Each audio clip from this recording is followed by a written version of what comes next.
Imagine this.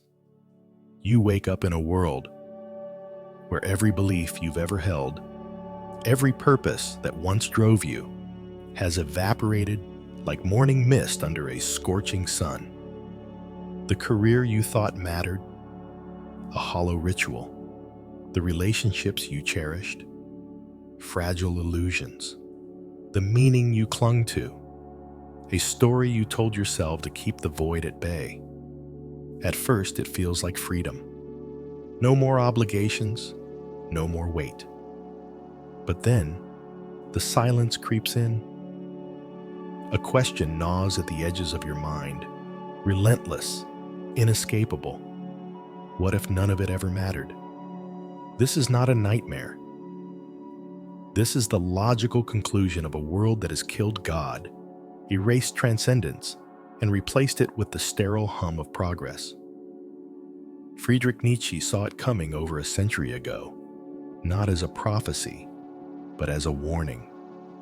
God is dead, he declared, and we have killed him. But the real horror wasn't the death of a deity. It was what came after. The unbearable lightness of a universe stripped of meaning. The paradox of freedom. Here's the contradiction that should unsettle you. We are the freest humans who have ever lived. Free from dogma, free from kings, free from the chains of unquestioned tradition. And yet, we are drowning in a sea of choices with no compass to navigate them. We can be anything, but without a why, we become nothing. Ask yourself, have you ever achieved a long-sought goal only to feel nothing? Have you ever scrolled through endless options, paralyzed by the freedom to choose? Have you ever laughed at an old dream, now embarrassed by its naivety? These are not personal failures. They are symptoms of a world that has lost its narrative. Without a story to live by, we are ghosts haunting our own lives. The weight of the abyss. Nietzsche called it the abyss. The moment you stare into the void and realize the void is staring back. Most people never look. They fill the silence with noise, productivity, entertainment, addiction, ideology. But the abyss doesn't disappear. It grows. Think of the rising tides of anxiety, depression, and existential dread. Think of the frantic consumption, the political fanaticism, the cults of distraction. These are not random phenomena. They are the thrashing of a species trying to outrun the truth. We have no shared meaning left. And yet, here's the twist. This crisis is also an invitation. Nietzsche didn't just warn us about the death of meaning. He handed us the tools to resurrect it. But first, we must confront the monster we've created. A world where everything is permitted and nothing is sacred. The unanswered question. So now, the great question hangs in the air, heavy as a storm cloud. If all meaning is made up, how do we make it matter? The answer won't be found in a slogan, a self-help book, or a political movement. It lies deeper, in the raw, uncharted territories of the human will. But to get there, we must first understand the invisible forces that brought us here. Because the death of meaning wasn't an accident. It was a slow, methodical unraveling. One that began in the mind long before it reached the soul. The illusion of progress. You tell yourself you are moving forward. Career milestones, social validation, the next purchase, the next thrill. Each step, a brick in the road to some distant fulfillment. But what if the road leads nowhere? What if progress is just a feverish dance over an abyss we refuse to name. This is the hidden problem. We have replaced depth with speed, purpose with productivity, and transcendence with transaction. And the most terrifying part? We don't even realize it. Nietzsche saw this coming.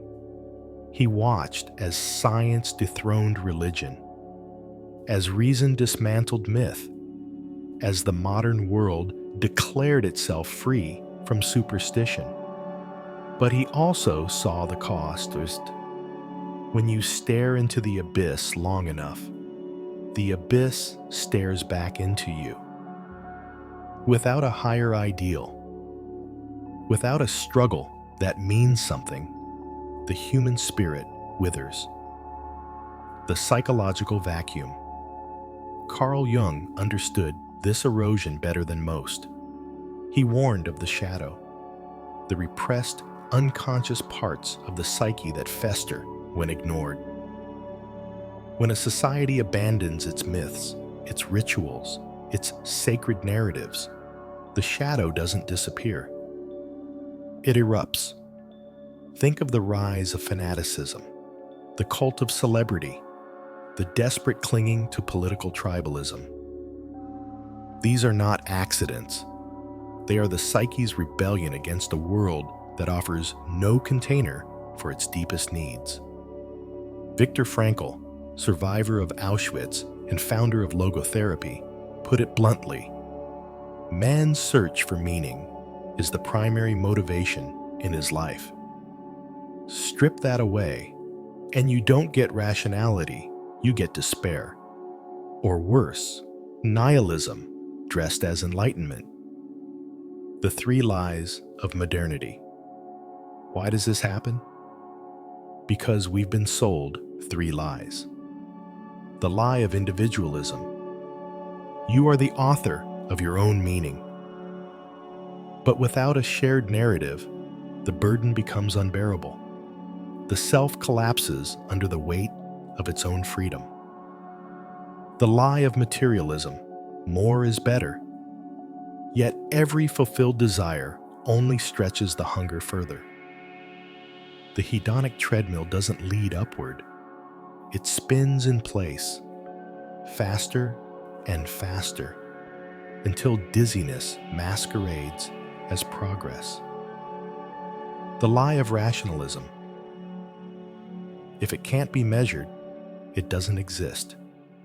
But the soul doesn't speak in data.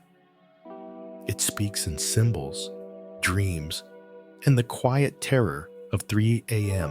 when the screens are off and the silence is deafening. The philosophers who saw it coming, Nietzsche wasn't alone. Schopenhauer called life a pendulum between pain and boredom. Sartre declared that we are condemned to be free, a freedom so vast it becomes a prison. Even Huxley, in Brave New World, foresaw a society that anesthetized itself with pleasure because it couldn't bear to face the question of why. But here's the twist. This isn't just philosophy, it's neuroscience. Studies show that the brain craves narrative. When deprived of a coherent story, it invents one. Through conspiracy theories, identity politics, or the addictive dopamine loops of social media. The mind needs meaning, like the lungs need oxygen. Strip it away, and the body will gasp for a substitute, even if that substitute is poison. The unseen puppeteers. Who benefits from this emptiness? Look around. A culture that thrives on distraction, consumption, and perpetual dissatisfaction is a culture that can be controlled. The advertiser who sells you fulfillment in a bottle. The politician who offers meaning through division. The algorithm that feeds you outrage because engagement is profit. They are not evil. They are simply filling the vacuum we've allowed to grow. The fork in the road. So now the question shifts. It's no longer, why do we feel this way? But what do we do about it? Because the crisis of meaning isn't philosophical, it's existential. It's in the quiet moments when you ask, why does everything feel so heavy, even when life is easy? Why do I feel lonely in a crowd of followers? Why does the future look like a spreadsheet instead of an epic? The answer won't be found in a return to dogma or a retreat into hedonism. It lies in something far more dangerous, far more exhilarating, the act of creation. But before we can create, we must first see the chains, the ghosts in the machine. You check your phone, again. Scroll, refresh, like. A flicker of satisfaction, then the hollowness returns. You tell yourself you're just killing time. But the truth is darker. Time is killing you. This is not distraction. This is the systematic erosion of attention, the slow leaching of your capacity to engage with anything deeper than a tweet. And it's not an accident. It's the inevitable consequence of a world that no longer believes in depth. Nietzsche warned of this. The press, the machine, the railway, the telegraph are premises whose thousand-year conclusion no one has yet dared to draw. He saw it. The way technology wouldn't just change how we live, but what we are. The four horsemen of meaninglessness. The cult of busyness. We wear exhaustion like a badge of honor, mistaking motion for purpose. But ask yourself, if you stopped moving, would you still exist? The rise of synthetic tribalism. Political factions, brand loyalties, online mobs, all offering the illusion of belonging. Yet the more we divide, the emptier it feels. Why? Because these are not real communities. They are consumption tribes, united only by what they hate. The commodification of desire. Every ad, every algorithm whispers the same lie. You are incomplete. So we chase the next purchase, the next promotion, the next partner, only to find the hunger remains. The death of silence. We fear stillness because stillness forces us to face the question we've been running from. What is this all for? So we drown it out. With podcasts, playlists, perpetual noise. The neurological betrayal. Your brain is not designed for this. Dopamine loops train you to crave the chase more than the catch. Continuous partial attention fractures your ability to think deeply. Cognitive overload leaves no room for reflection, for meaning-making. Studies show that the brain under chronic distraction resembles the brain in early depression. Foggy, fatigued, incapable of sustained joy. This isn't burnout. This is spiritual malnutrition. The great flatlining look around. Art reduced to content, love reduced to swipes, wisdom reduced to hot takes. We've created a culture where everything is available and nothing is sacred. Where the sublime, the awe of a starry sky, the silence of a cathedral, the weight of a truly great idea has been replaced by the trivial. And the most terrifying part? We don't even miss it. The false escapes. Some try to outrun the void. The optimist believes progress will save us. But progress toward what? The cynic laughs at the idea of meaning. But laughter is not armor, it's surrender. The addict numbs the question. But the drug is never strong enough. None of these work. Because the problem isn't just societal. It's existential. The moment of reckoning. Here's the truth no one wants to hear. You will never find meaning in a world designed to keep you searching. The systems around you, economic, Technological, social, thrive on your hunger. They profit from your endless becoming, your perpetual dissatisfaction. But there is a way out. Not backward, not forward, deeper. The first taste of fire. There comes a moment, rare, electric, when the veil lifts. You see the strings, the job that drains you, the routines that numb you, the stories you've been sold about what matters. And for the first time, you feel it. Revulsion. This is not despair. This is awakening. Nietzsche called it the revaluation of all values. Not a gradual shift, but a rupture. A refusal to kneel at altars you no longer believe in. This is where true rebellion begins. Not with a protest sign, but with a no whispered so deeply in your soul that the world trembles. The three revolutions. 1. The intellectual revolt. Question the gods. Every culture has its sacred cows. Ideas so ingrained we forget their constructs. For the modern world, they are: productivity equals worth. More choice equals more freedom. Happiness is the default state. The rebellion. Study the philosophers who dared to dismantle these myths.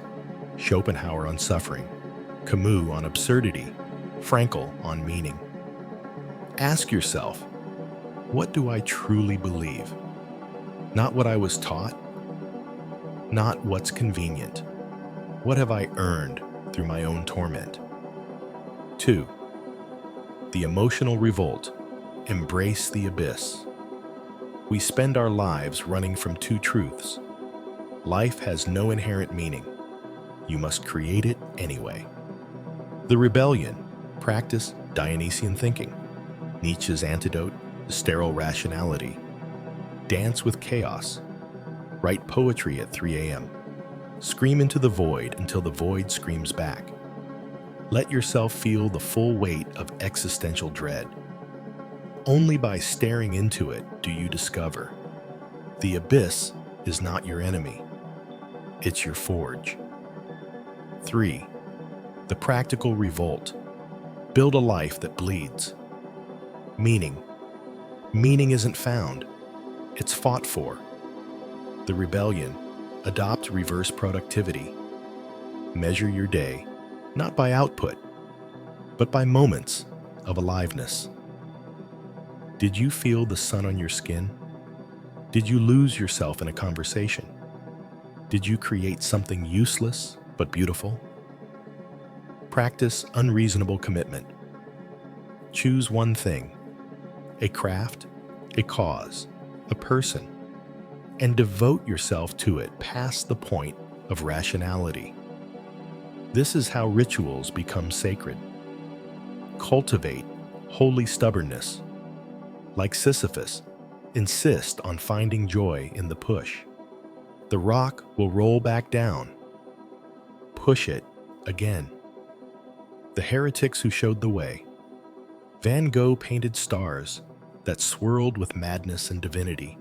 Emily Dickinson traded a social life for poems that cracked the universe open.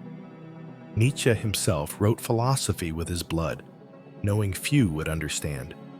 They were not successful. They were free. The enemy's counterattack. The world will retaliate. It will call you impractical, as if practicality ever saved a soul. Selfish, as if self-betrayal were virtue. Naive, as if cynicism were wisdom. The counter-rebellion. When the voices come, answer with Kierkegaard's truth. The crowd is untruth. Then return to your work. The secret. No one tells you rebellion is not a one-time act. It's a lifelong posture.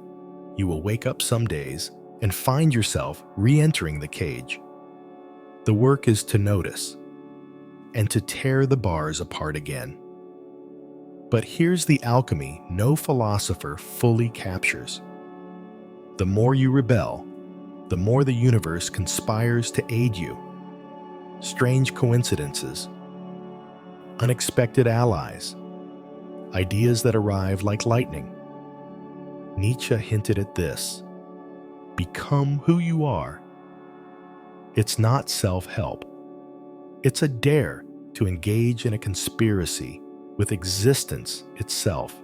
The final illusion, you reach the peak, expecting revelation, only to find the horizon keeps receding. This is the last deception. The search for meaning never ends. Nietzsche's hammer strikes again. You must have chaos within you to give birth to a dancing star. Not once, always. The eternal question. Imagine a demon whispers, this life, every joy, every agony, you'll relive infinitely. Do you crumble at the thought? Feel your heart swell with yes? Your answer reveals what's truly alive in you. The liberating paradox. Meaning isn't found. It's forged in the act of living. The consumer asks, what can I take? The creator declares, what can I give? This shift changes everything. Suffering's secret. Your darkest moments aren't obstacles. They're raw material. Beethoven's deafness, Ninth Symphony, Nietzsche's isolation, Zarathustra, your 3 a.m. despair, fuel for your masterpiece. What will I create from this replaces why me? The threefold path. The holy no, what will you stop tolerating? Time wasters, empty routines. The sacred yes. What will you start defending? A craft, a truth, a way of being. Memento vivere. If I died tomorrow, would I love how I live today? The last trap. Don't turn enlightenment into another achievement. Nietzsche warned, become who you are, not become perfect.